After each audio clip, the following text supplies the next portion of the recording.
Anger management, क्या उसमें हम लोगों ने डिस्कस करा था?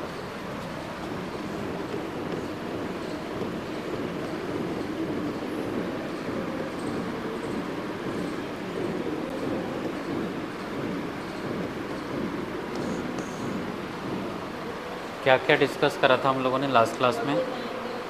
ओके, ठीक है। और तो एंगर है क्या वैसे? What is anger? ठीक है, इमोशन, ठीक है। और अगर हम लोग को गुस्सा आ रहा है तो आपको लगता है कि उसका कोई रीज़न होता है, पर्पज़ होता है? कि तो हम अगर लोगों ने ये मन मुताबिक कोई सबसे काम नहीं होता हाँ, उसके लिए होता है। सबसे पहले हम लोगों ने ये डिस्कस करा था कि गुस्सा जो है सिर्फ ह्यूमंस में नहीं है, बाकी क्रिएचर्स में भी है। और जैसे जैसे हम लोग इवॉल्व होते गए, क्रिएचर से इंसान बने, तो भगवान ने बहुत सारी चीज़ें हमारे अंदर से एक तरह से गायब कर दी, ठीक है ना। लेकिन कुछ कुछ चीज़ें हमारे पास अभी भी है, हमारे माइंड का हिस्सा है। अगर गुस्सा हमारे पास भगवान ने छोड़ा है, अगर हम लोग को गुस्सा आता है तो उसका कुछ ना कुछ पर्पज़ है, ठीक है। और जानवर को गुस्सा क्यों आता है? लास्ट क्लास में हम लोगों ने डिस्कस करा था कि अगर उनका सेफ्टी के ऊपर कोई हमला करे, उनकी सिक्योरिटी, उनकी टेरिटोरी, उनका जो एरिया होता है जहाँ पे उनको रहना होता है, खाना मिलता है उनको, अगर उस एरिया में कोई भी एक्स्ट्रा एनिमल आता है जो उनके एक तरह से उनका जो कमांड होता है उनके ऊपर कोई थ्रेटन करे, उनका फूड के ऊपर और उनके एरिया के ऊपर कोई भी आता है, तो वो गुस्सा दिखाएंगे, ठीक है। वैसे ही हम लोग को भी गुस्सा आता है, क्योंकि उसका एक पर्पज़ है कि अगर हमारे सेफ्टी के ऊपर कोई एनक्रोच करे, हमारी सिक्योरिटी के ऊपर, या फिर अगर हमारे मन के मुताबिक चीज़ें नहीं हो रही होती है तो हम लोगों को गुस्सा आता है। और गुस्से का एक पर्पज़ है, ठीक है। ऐसे ही गुस्सा नहीं आता है हम लोग को। लेकिन अगर हम लोगों ने गुस्सा सही तरीके से हैंडल नहीं करा तो वो हमारे पर्सनैलिटी का एक पार्ट बन सकता है, ठीक है। जैसे अगर किसी का स्वभाव में एक बार गुस्सा आ गया, चिड़चिड़ापन आ गया और उसका पैटर्न बन गया, अगर आप एक बार गुस्सा करने से आपको लगता है कि चीज़ें ठीक हो रही है, लेकिन आप बार बार वही करोगे तो वो फ्रूटफुल नहीं होगा, ठीक है। जैसे अगर आपका मान लीजिए एक टीचर है जो बच्चों के ऊपर गुस्सा करता है, एक बार गुस्सा करता है, दो बार करता है, वर्सेस ऐसा टीचर जो हमेशा गुस्सा करता है, तो आप देखोगे कि जो बच्चे हैं उनको हमेशा जो गुस्सा करता है टीचर वो पसंद नहीं आएगा, ठीक है। और ज़रूरी नहीं है कि हमेशा गुस्सा करने से ही चीज़ें ठीक होती है। हो सकता है कि जो बच्चे हैं उनको ये लगे कि यार ये टीचर तो गुस्सा नहीं होता है, उसने आज गुस्सा किया है, इसका मतलब कुछ ना कुछ रीज़न होगा, हम लोगों से कोई ना कोई गलती हुई होगी, इसलिए शायद से ये टीचर ने गुस्सा करा है। और अगर किसी को बार बार गुस्सा आ रहा है तो हम लोग ये बोलते हैं ये तो इसका स्वभाव ही है गुस्सा करना, ठीक है। इसका मतलब गुस्सा भी तभी वर्क करता है जब वो सही टाइम पे सही प्रोपोर्शन में यूज़ किया जाए। बार बार गुस्सा करने से चीज़ें ठीक नहीं होती। तो अगर हमारे पर्सनैलिटी में अगर बार बार गुस्सा होने की टेंडेंसी आ चुकी है तो इसका मतलब हम लोगों को गुस्से को सही तरीके से मैनेज करना पड़ेगा, ठीक है। तो एक तो पैटर्न अगर आपका बन चुका है। दूसरा, अगर आपका गुस्सा जो सिचुएशन है उसका जो प्रपोर्शन है उसके अकॉर्डिंग है कि नहीं है, या उससे ज़्यादा है। अगर आपको कोई सिचुएशन में गुस्सा आ रहा है और वो बहुत ही ज़्यादा प्रपोर्शन में आ रहा है, बहुत ज़्यादा इंटेंसिटी में आ रहा है, जो या तो दूसरों के लिए डेंजर हो सकता है, या दूसरों को नुकसान पहुंचा सकता है, हार्म पहुंचा सकता है, या तीसरा आपको खुद को भी हार्म पहुंचा सकता है। सेल्फ डिस्ट्रक्टिव बिहेवियर में अगर आप चले गए तो वो गुस्सा भी इसका मतलब कि प्रॉब्लमेटिक गुस्सा है और आपको गुस्से को मैनेज करना पड़ेगा, ठीक है। तो गुस्सा अगर सही टाइम पे, सही पर्सन पे, सही प्रोपोर्शन में आए, जेन्यून गुस्सा है तो इट्स ओके। बट अगर आपका पैटर्न बन चुका है, अगर आपके गुस्से की वजह से बाकी लोगों को हार्म पहुंच रहा है, फिज़िकल या इमोशनल, या फिर आप सेल्फ डिस्ट्रक्टिव बिहेवियर में अगर एंगेज हो रहे हो बिकॉज ऑफ योर एंगर, तो आपको गुस्सा मैनेज करना बहुत ज़रूरी है, ठीक है। अगर आपने इन तीन चार चीज़ों में से कोई भी चीज़ आपके साथ हो रही है तो इसका मतलब आपको गुस्सा मैनेज करना पड़ेगा, अगर आपने गुस्से को मैनेज नहीं करा ठीक से, तो वो आपको एक तरह से धीरे धीरे करके नुकसान पहुंचाते रहेगा, या एक साथ ही इतना नुकसान पहुंचा देगा कि बाद में जाके आपको रिग्रेट होएगा कि आपने इतना गुस्सा क्यों करे। ठीक है, तो गुस्से को हैंडल करना बहुत ज़रूरी होता है। जब तक आपको मौका मिलेगा तब तक कोशिश कर लेना कि आपका गुस्सा कंट्रोल में। ठीक है, नहीं तो आप ऐसी चीज़ें करोगे जो बाद में जाके आपको पछतावा होगी कि आपने गुस्से में आके क्या कर लिया। ठीक है, और जब तक रिपेयरेबल है तब तक ठीक है। कुछ कुछ लोग गुस्से में आके ऐसी चीज़ें कर बैठते जो कि रिपेयर करना भी मुश्किल हो जाता है। ठीक है, जो स्पर ऑफ मोमेंट में होती है चीज़ें कि एकदम से हो जाती है और फिर बाद में जाके पछतावा करने से कोई फ़ायदा भी नहीं होता। तो आपको ये आइडेंटिफाई करना है कि आपको अगर गुस्सा आपका इन 3-4 कैटेगरी में से कुछ है तो आपको गुस्सा मैनेज करना बहुत ज़रूरी है। नशे का और गुस्से का, व्हाट इज़ द को रिलेशन और what is the relation between your anger and your substance use? Rationally नहीं सोच पाते, वेरी गुड। और हाई ख़त्म हो जाता है, वो तो विड्रॉल का गुस्सा होता है, चिड़चिड़ापन का गुस्सा। और जब उलट लगती है, उड़क लगती है तो गुस्सा आता है। ठीक है, और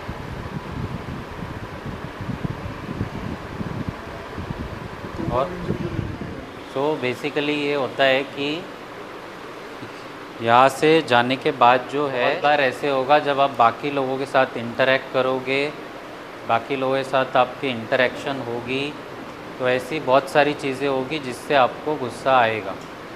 ठीक है, एक होता है इमीडिएट गुस्सा, दूसरा ये भी हो सकता है कि आपका गुस्सा जो है वो धीरे धीरे पाइलअप होता जाए, फिर आपको ऐसी बहुत सारी चीज़ें होती रहेगी जो आपके मन के मुताबिक नहीं चल रही होगी। ठीक है, आपको लगेगा कि आपको कंट्रोल किया जा रहा है, आपके ऊपर चीज़ें इम्पोज की जा रही है। ठीक है, बाकी लोगों का इंटेंशन यही होता है कि आपको बस किसी तरह से सब्सटेंस से बचाया जाए। आपकी फैमिली का या जो भी आपके वेल विशर है वो यही कोशिश करेंगे कि आपको सब्सटेंस में किसी तरह से नहीं जाने देना है, और उसके लिए वो बहुत सारी चीज़ें करेंगे। लेकिन आपको ये लगेगा कि ये चीज़ें आपके ऊपर इम्पोज की जा रही है और आपके मन के मुताबिक चीज़ें नहीं होने दी जा रही है, तो आपको एक तरह से अंदर से एक रिसेंटमेंट, फ्रस्ट्रेशन और एंगर ये जो है धीरे धीरे बढ़ता जाएगा। और इसकी वजह से ये होता है कि तो आपको गुस्सा हो सकता है कि आए। दूसरा ये भी हो सकता है कि आपके और उनके बीच में because of your substance use जो रिलेशन थे वो ख़राब हो चुके हैं, अब उसको ठीक होने के लिए टाइम लगने वाला है। तो वो ऐसी बहुत सारी चीज़ें बोल सकते हैं जो वो उस मोमेंट के लिए बोलेंगे, वो मीन भी नहीं करना चाहते होंगे वो उस बात को लेकर, लेकिन वो जो बात बोलेंगे उससे आपको डेफिनेटली गुस्सा आ सकता है। ठीक है, और उस गुस्से की वजह से आपकी डिसीजन मेकिंग ख़राब हो सकती है, आपकी रैशनल थिंकिंग ख़राब हो सकती है, और गुस्से में आके आपका वापस से जो सेल्फ डिस्ट्रक्टिव बिहेवियर या आपकी कोपिंग चैलेंज होगी, और आपके सब्सटेंस यूज़ का बहुत क्लोज कनेक्शन। मैंने लास्ट क्लास में बताया था कि 1/3 जो लोग होते हैं वो आपके एक्सटर्नल ट्रिगर्स की वजह से रिलैप्स होता है, और उसमें एक आपका इंटरपर्सनल मीन्स कि आपका और बाकी लोगों के साथ आपकी कैसी इंटरेक्शन है वो बहुत इम्पॉर्टेंट है। और ये एक बहुत इम्पॉर्टेंट रीज़न होता है रिलैप्स का, कि आप बाकी लोगों के साथ आपके कैसे रिलेशन है, आप उनके साथ कैसे इंटरेक्ट करते हो, आपका उनके साथ कैसा डायनामिक्स है, आपको उनकी वजह से कितना इमोशनल स्टेट में आप जा रहे हो। तो ये सारी चीज़ों की वजह से आपको इमोशंस फील होंगे, उसमें से गुस्सा, फ्रस्ट्रेशन, रिसेंटमेंट एक बहुत ही कॉमन चीज़ है, और इसकी वजह से बहुत सारे लोगों के लैप्सेस या रिलैप्सेस होते हैं। ठीक है, 1/3 लोगों में ऐसे बोला जाता है कि एक्सटर्नल ट्रिगर्स की वजह से रिलैप्स होता है, उसमें इंटरपर्सनल चीज़ें एक इम्पॉर्टेंट फैक्टर है। ठीक है, तो आपको इमोशंस आपने सही तरीके से हैंडल नहीं करे तो आपका रिलैप्स होने का बहुत ज़्यादा चांस है। ठीक है, फिर हम लोगों ने लास्ट क्लास में डिस्कस करा था कि गुस्सा जो है वो आपके डिसीजन मेकिंग को ख़राब क्यों करता है।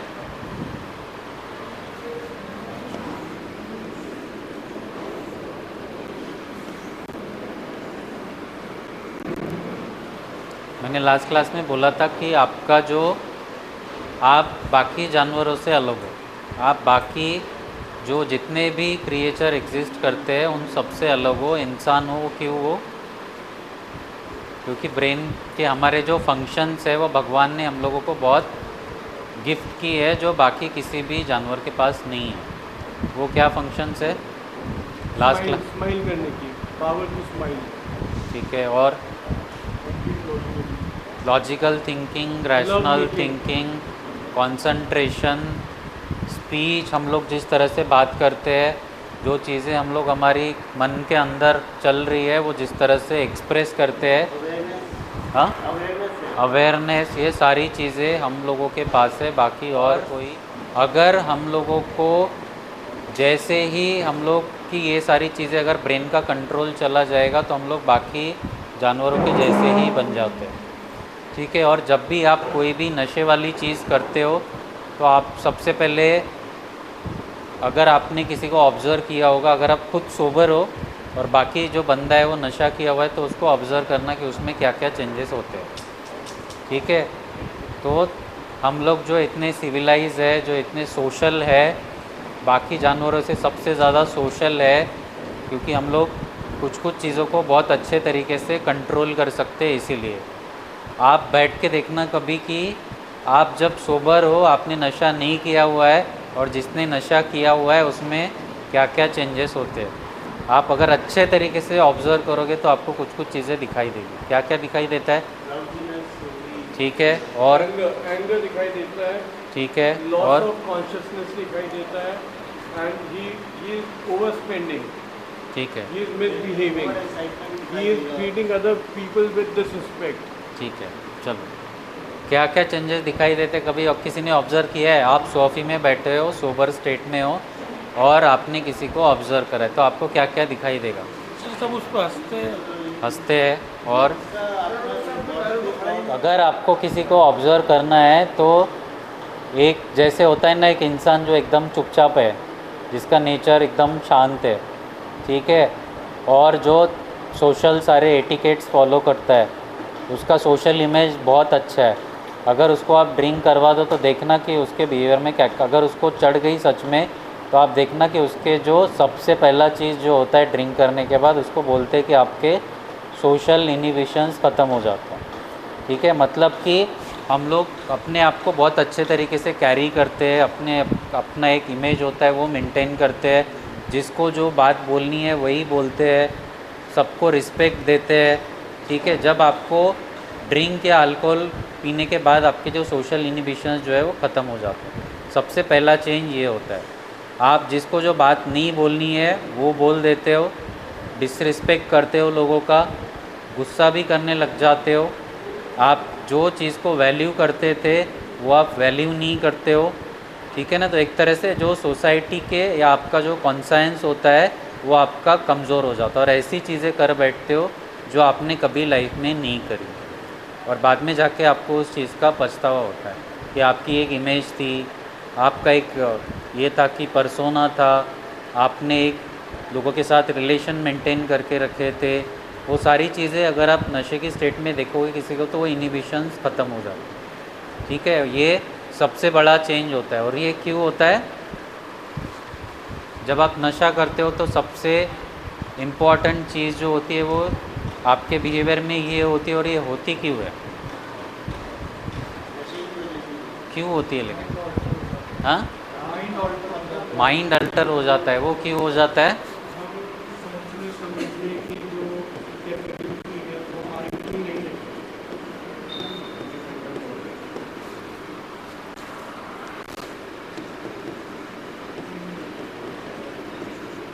लास्ट क्लास में ये हम लोगों ने डिस्कस करा था। क्या था ये? आपके ब्रेन का जो सबसे इम्पॉर्टेंट हिस्सा है जिसको बोलते हैं फ्रंटल लोब, ठीक है ना, ये वाला हिस्सा, यही है भगवान ने जो हम लोग को सबसे बड़ा गिफ्ट दिया है, वो यही है। ठीक है ना, और यही आपको बाकी जो क्रिएचर है उससे फ़र्क आप में जो है वो इसी वजह से। ठीक है, और आप जो भी नशा करोगे, जितना भी नशा करोगे, आपको जाके सबसे ज़्यादा जो काम खराब होगा वो इसका होगा। आप जब भी नशा करते हो तो एक ही बात का याद रखना कि आपका जो ब्रेन का सबसे बड़ा इम्पॉर्टेंट पार्ट है उसके ऊपर जाके ये काम करता है। चाहे आप अल्कोहल ले लो या कोई भी नशा कर लो, तो इसका जो फंक्शनिंग है वो टेम्परेरीली ख़राब हो जाता है कुछ देर के लिए। तो जो मैं बात कर रहा था कि अगर आप सोबर स्टेट में देखोगे बाकी लोगों को जिन्होंने नशा किया हो, तो आपको दिखेगा कि उनको सोशल इनिबिशंस ख़त्म हो गए, उनका कंट्रोल ख़त्म हो गया, उनको ये नहीं पता कि क्या बात करनी है, कौन सी बात बोलनी है, क्या चीज़ें करनी है, ये नहीं पता कि वो जो चीज़ कर रहे हैं उसका क्या एक्शन होगा।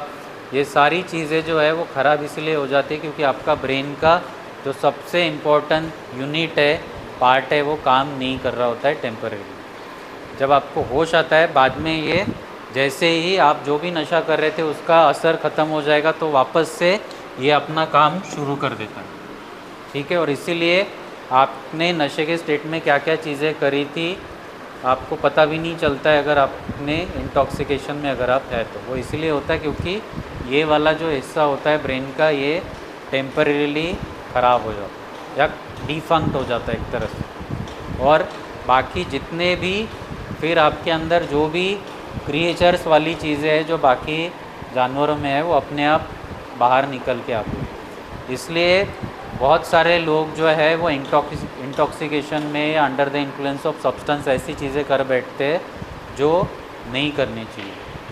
ठीक है, और ये इसीलिए होता है क्योंकि आपका जो कंट्रोलिंग यूनिट है ब्रेन का वो काम नहीं कर रहा होता। ठीक है, और सेम चीज़ होती है जब भी आप कोई इमोशनल स्टेट में होते हो तो आपका ये वाला हिस्सा फिर से काम नहीं करता है कुछ देर के लिए या वीक पड़ जाता है।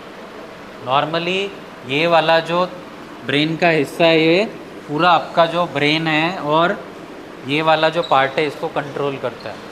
ठीक है, आपके सारे जितने भी ब्रेन के फंक्शंस है वो ये हिस्सा कंट्रोल करता है। तो अगर आप जो भी इमोशनल स्टेट में हो तो आपका ये वाला पार्ट काम नहीं करेगा टेम्परेरीली या कम काम करेगा, और इसकी वजह से वापस से आप ऐसे स्टेट में चले जाते हो जो आपको चीज़ें नहीं करनी चाहिए वो आप कर बैठते हो। ठीक है, जो हम लोगों के बुज़ुर्ग लोग हैं वो हमेशा एक चीज़ बोलते हैं कि हम लोगों को इमोशनल स्टेट्स में डिसीजंस नहीं लेने चाहिए।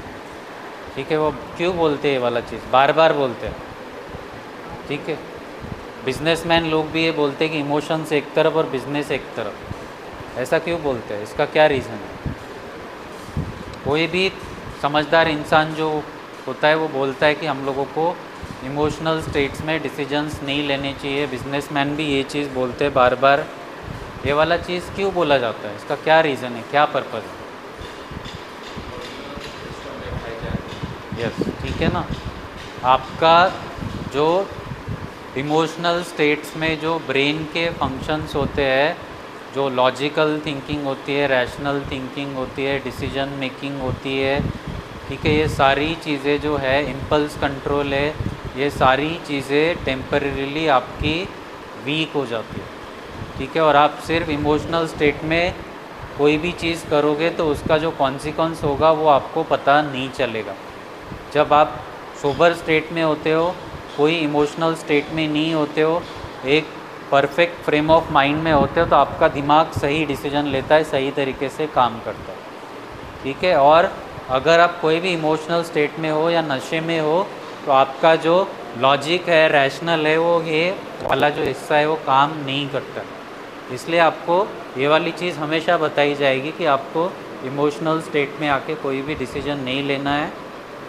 आप इमोशंस में आके डिसीजंस नहीं ले सकते हो, क्योंकि अगर आप ऐसे करोगे तो आपका जो डिसीजन है वो ख़राब होने का बहुत ज़्यादा चांस होता है। ठीक है, ये बात हमेशा याद रखना। ये सब लोगों के लिए लागू होता है कि इमोशनल स्टेट में आपको डिसीजंस नहीं लेने होते। अगर आपने लिया तो इसका मतलब कि आपका जो डिसीजन है वो ख़राब होने का चांस है। और इमोशंस कोई भी हो, चाहे पॉजिटिव इमोशन हो चाहे नेगेटिव इमोशन। पॉजिटिव इमोशन मतलब आप खुश हो, हैप्पी हो। ठीक है, नेगेटिव इमोशंस मतलब आप डरे हुए हो, आप सैड हो, आप गुस्सा हो, एंगर आपको आया है। अगर इसमें से कोई भी इमोशनल स्टेट में हो तो इसका मतलब आपका जो ब्रेन का लॉजिक वाला पार्ट है, रैशनल वाला पार्ट है, जो समझदार वाला पार्ट है, वो काम नहीं करता है। ठीक है, और इसलिए आपकी टेम्परेरीली डिसीजन मेकिंग, ठीक है, तो वो कुछ ना कुछ आपको उसमें से इमोशनल नहीं, आपको रियलाइज़ भी तो हुआ होगा कुछ तो ब्रेन ने सोचा होगा सोबर स्टेट में आके, इंटॉक्सिकेशन में तो नहीं सोचा होगा। जब तो हाँ, उसके बाद भी थोड़ी देर के बाद फिर से सोचा ही तो होगा, ठीक है ना, तो उसके पहले भी सोचा होगा हो सकता है, ठीक है ना। तो जब आप सोबर स्टेट में होते हो, इमोशनल स्टेट में नहीं होते हो, तब आपका डिसीजन सही होने का बहुत ज़्यादा चांस होता है, ठीक है ना। प्रोबेबिलिटी बढ़ जाती है अगर आप सही फ्रेम ऑफ माइंड में होते हो, इमोशनल स्टेट में नहीं होते हो। आप अगर खुद भी बैठ के देखोगे आपके अभी तक के जो डिसीजंस है उसमें निकालोगे कि कितने सही लिए आपने, कितने गलत लिए, तो जो गलत लिए उसके पीछे कुछ ना कुछ तो कारण होगा, और उसमें एक इम्पॉर्टेंट कारण होता है कि आपका जो इमोशनल स्टेट होता है वो क्या होता है उस वक्त, ठीक है। अब जैसे आपके लैप्सेस या रिलैप्सेस होते हैं उसमें बहुत बार आपके इमोशनल स्टेट बहुत इम्पॉर्टेंट रोल प्ले करते हैं, ठीक है, चाहे वो पॉजिटिव इमोशनल स्टेट हो या negative emotional state. Positive emotional states में आपके रिलैप्सेस होते हैं, इसका जैसे एग्जांपल क्या हो सकता है, ऑल राइट, ठीक है, और यहाँ से जाने के बाद आपको लगेगा कि आपकी रिकवरी हो चुकी है, ठीक है, 6 महीना 1 साल आपने रोक के रखी, अब आप यही हुआ, हाँ 5 महीने नहीं ली, ये रहा, अब तो ठीक है, 1 दिन ले लेता हूँ फिर नहीं लूँगा, हाँ, फिर 4-5 दिन दे दूँगा, ठीक है। और फिर कुछ ऐसे ओकेजन्स आते हैं जहाँ पे हम लोग को लगता है अभी तो खुशी वाला माहौल है, दिवाली हो गई, होली हो गई, न्यू ईयर हो गया, बर्थडे हो गया, फिर हम लोग का मूड वैसे ही ऐसे लगता है कि चलो अब तो सारा पॉजिटिव चल रहा है, सब खुशी का माहौल है, और घर वाले कह देते हैं, ठीक है। तो ऐसे बहुत सारे पॉजिटिव इमोशनल स्टेट्स में भी आपका जो डिसीजन है वो ख़राब हो सकता है, ठीक है। तो हमेशा निगेटिव ही नहीं, पॉजिटिव इमोशनल स्टेट्स में भी आपका जो डिसीजन मेकिंग है वो ख़राब हो सकता है, ठीक है। जॉय या खुशी, हैप्पीनेस, ये इमोशनल स्टेट ही है, बस ये पॉजिटिव इमोशनल स्टेट। बाकी कुछ निगेटिव इमोशनल स्टेट्स होते हैं, गुस्सा, फियर, ठीक है ना, हाँ, सैडनेस, ये सारे निगेटिव इमोशनल स्टेट्स है, इसमें भी आपका डिसीजन मेकिंग ख़राब हो सकता है। और ये सब कुछ क्यों हो रहा है, क्योंकि आपका जो ये वाला हिस्सा है ब्रेन का, ये काम नहीं कर रहा, ठीक है, और टेम्परेरीली आपकी जो डिसीजन मेकिंग है वो ख़राब हो गई, ठीक है। यहाँ तक समझ में आ गया। तो गुस्से में आपके जो डिसीजन ख़राब हो रहे थे वो इसीलिए ख़राब हो रहे थे क्योंकि आपका लॉजिक रैशनल नहीं चलता है टेम्परेरी, ठीक है। तो अगर आपको गुस्सा मैनेज करना है तो आप कैसे करोगे,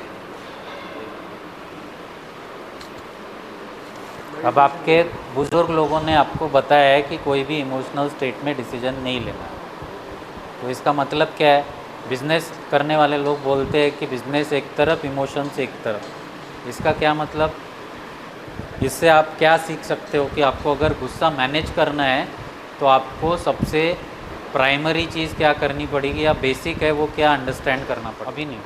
तो इसका ये जो आप सारी चीज़ें बता रहे हो इसका क्या पर्पज़ है, आप लोगों ने जो बताया वो ठीक बताया, तो ये सारी चीज़ें हम लोग कर रहे हैं, तो ये क्यों कर रहे हैं, वो तो कर ही रहे यार हाँ। सो आप लोग जो सारी स्ट्रैटेजी बता रहे हो कि मैं डिस्कस करके बताऊंगा, हम लोग जो है वर्क जो प्लेस है या बाकी चीज़ें उसको सेपरेट रखेंगे, ठीक है, ये सारी चीज़ें आप क्यों करते हो, ताकि हम सही डिसीजन ले सकें। सही डिसीजन कैसे लोगे, शांत माइंड से, क्योंकि जब भी आप कोई भी इमोशनल स्टेट में होगे तो उस वक्त का जो डिसीजन है, वो जो टाइम है वो बस निकल जाए किसी तरह, ठीक है ना। तो मेन यही होता है कि आपका जो टाइम है इमोशनल स्टेट वाला वो किसी तरह से निकल जाए, जब आपके इमोशंस की इंटेंसिटी है वो कम हो जाए, उसके बाद धीरे धीरे इमोशंस जब फेड ऑफ हो जाएंगे तब आपका जो लॉजिक है वो काम करे, ठीक है। तो ये वाला जो फ्रंटल लोब लिखा था मैंने वो फिर से पावरफुल हो जाता है, जो वीक पड़ा हुआ था। जब आप कोई भी इमोशनल स्टेट में होते हो तो आपका फ्रंटल लोब वीक हो जाता है, कमज़ोर हो जाता है थोड़ा देर के लिए। तो जब आप टाइम मांग रहे हो, ये बोल रहे हो कि मैं थोड़ी देर के बाद डिसीजन लूँगा, सोच के डिसीजन लूँगा, ठीक है, वो इसीलिए क्योंकि आपका जो ब्रेन का पार्ट वीक पड़ा हुआ था वो वापस से काम करने लग जाता है, उसकी पावर फिर से वापस आ जाती है, और जो पुराना पार्ट था, जो क्रिएचर वाला पार्ट था, वो वापस से कमज़ोर हो जाता है, उसका कंट्रोल जो है फ्रंटल लोब का फिर से वापस आ जाता है, और आपका लॉजिक रैशनल फिर से काम करने लग जाता है। तो जो बुज़ुर्ग लोग बोलते हैं कि इमोशनल स्टेट में डिसीजन नहीं लेने, इसका मतलब कि आपके इमोशंस जब वीक हो जाएंगे, वो वापस से आप नॉर्मल स्टेट में आ जाओगे, इमोशनल स्टेट ख़त्म हो जाएगा, उसके बाद आपका कंट्रोल भी सही तरीके से आ जाता है खुद के ऊपर, तो आपका जो डिसीजन मेकिंग है वो अपने आप ठीक हो जाएगा।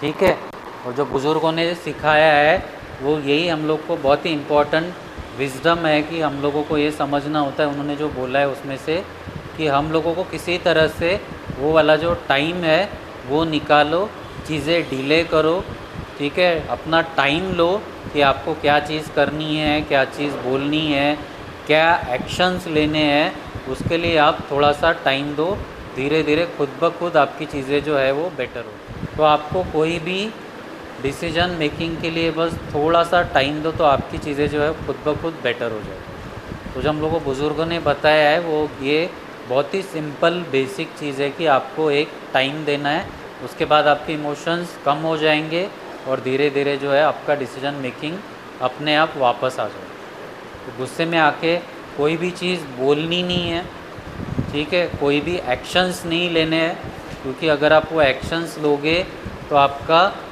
बाद में जाके आपको लगेगा कि आपने ऐसे नहीं करना चाहिए। जो आपके लैप्सेस और रिलैप्सेस होते हैं गुस्से की वजह से, वो मोमेंट्री होते हैं, ठीक है। हाँ, अगर आपने टाइम दिया तो डेफिनेटली आपको ये लगेगा कि आपका जो डिसीजन है वो अच्छा हो गया कि आपने उस वक्त के लिए कोई एक्शन नहीं ली, ठीक है।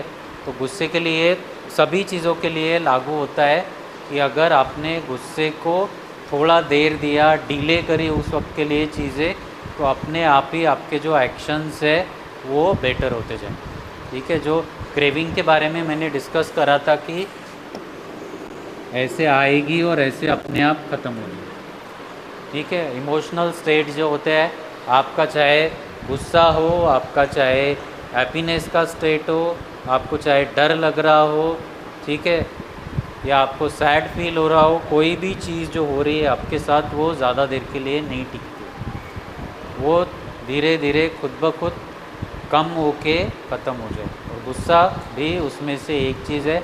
आपको जो इमोशंस फील होते हैं उसमें से 4 ही बेसिक इमोशन है, उसमें से गुस्सा एक है, ठीक है। जो बाकी जानवरों के पास भी है, उसमें गुस्सा, डर, खुशी, सैडनेस, ये सब बाकी जानवरों को भी फील होते हैं और हम लोगों को भी फील होते हैं। हम लोग के अंदर प्राइमरी बेसिक इमोशंस भगवान ने डाले। ह्यूमंस के अंदर और भी बहुत सारे सेकेंडरी या कॉम्प्लेक्स इमोशंस होते हैं, लेकिन गुस्सा, डर, सैडनेस, हैप्पीनेस, ये सारे बेसिक इमोशंस, ठीक है। और ये आपको फील होंगे, लेकिन जब भी फील हो रहे होंगे वो कुछ देर के लिए रहेंगे, उसके बाद धीरे धीरे अपने आप खुद ब खुद ख़त्म हो जाए। तो आपको बस इतना ये वाला टाइम निकालना है, इसके बाद आपका जो वापस से जो नॉर्मल ब्रेन के फंक्शंस होते हैं वापस से अपने आप काम करने लग जाएंगे, ठीक है। Length, duration may be in hours.